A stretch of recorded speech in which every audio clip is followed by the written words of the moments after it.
In an ancient time, when the earth was on the brink of chaos, humanity grew more corrupt every day, even consumed the hearts of men, and the world was plunged into violence. But in the midst of this ocean of disruption, there was one who followed a different path, a man who still believed in justice. His name was Noah. Noah was not a king nor a warrior. He was a simple man. He worked the land with his hands, took care of his family, and lived in peace. But what made him special was not his strength or wealth, it was his fate. As the earth fell into disgrace, Noah stood firm. He knew that goodness and justice still had value, even if no one else believed them. His heart remained pure in the midst of a society consumed by greed and selfishness. Noah was a righteous man, and that is why God chose him. When all others failed, Noah remained faithful, and he would be the one to carry the future of creation in his hands. The world had reached its limit. Corruption was so great that the God cried out for justice. The future of humanity was about to change forever. Something great was coming, and Noah felt the call. God had chosen Noah.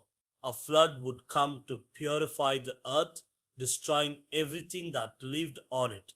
But Noah, right in the middle of the chaos, would be the key to preserving creation. Without hesitation, Noah accepted the mission.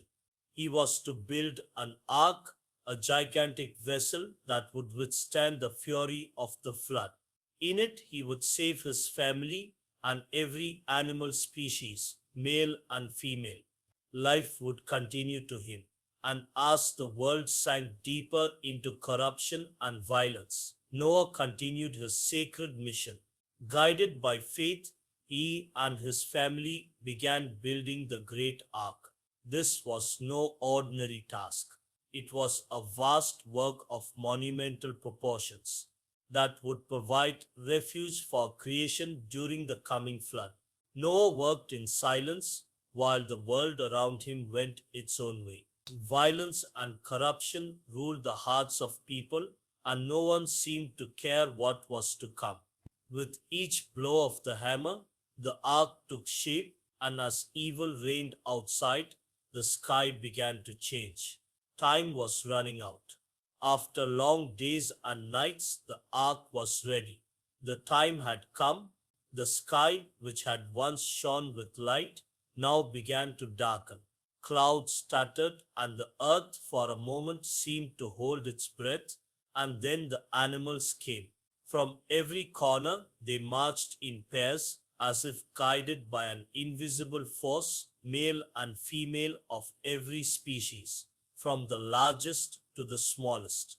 Noah one watched in silence, seeing the divine plan take shape before his eyes. Noah one has family, began to welcome the creatures into the ark. Each had its place, a heaven for creation, preserved for the future, and as the animals entered, the sky grew darker and darker. Are now seeing what was to come. The wind began to blow, and the first drops of rain touched the ground, small at first, almost timid, but soon they began to increase. What had previously seemed distant now became an inescapable reality. The flood was coming. The door of the ark closed with a deep echo. Then the heavens, once silent, burst into fury, and the rains descended without mercy. What was once solid growth would soon become an endless ocean.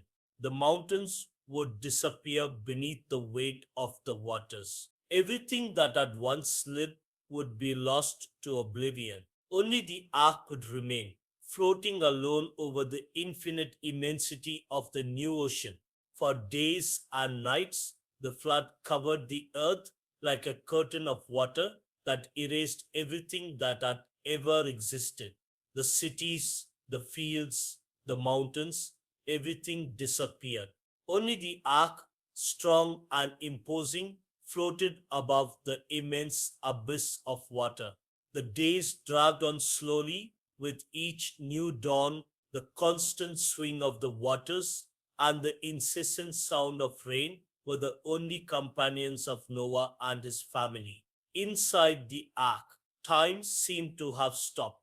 The sunlight barely penetrated the dark clouds, and the feeling of being adrift in an endless world was inescapable. The silence between them was profound, but in the hearts there was faith and hope that one day the waters would recede and they would see the earth again. The sky finally cleared and the rain stopped. Days passed and slowly the earth began to emerge from the depths. The world that had once been submerged beneath an endless ocean of water now revealed mountains, valleys, and forgotten landscapes. The ark found rest on top of a great mountain, Mount Ararat. Hope was being the ball. The flood that had wiped out that was corrupt now gave way to the rebirth of a new world. Noah's mission was nearly complete and creation was ready to begin anew. The waters that had brought destruction also prepared the ground for life to flourish. Again, after months of adrift on the vast ocean, the long awaited moment arrived. The waters had receded and the earth was once again ready to receive life. No one is family prepared to leave. The door of the ark opened, and before them lay a new world. No one's family crept onto solid ground around them. The silence that had once been oppressive now seemed like a whisper of peace. The animals which had been preserved began to live in paths, walking towards the new world where they would begin their lives. And you, no one looked to the horizon, knowing that the weight of creation, the world had been purified, and life was ready to begin again. And so, under the clear and calm sky, the new humanity took its first steps on a renewed earth. They built an altar in thanksgiving to God, knowing that they had been chosen to preserve the future. And God, seeing those pure heart, made a covenant promising that he would never again destroy the earth with a flood. As a symbol of this promise, he placed a rainbow in the sky, an eternal reminder of his mercy and the rebirth of life.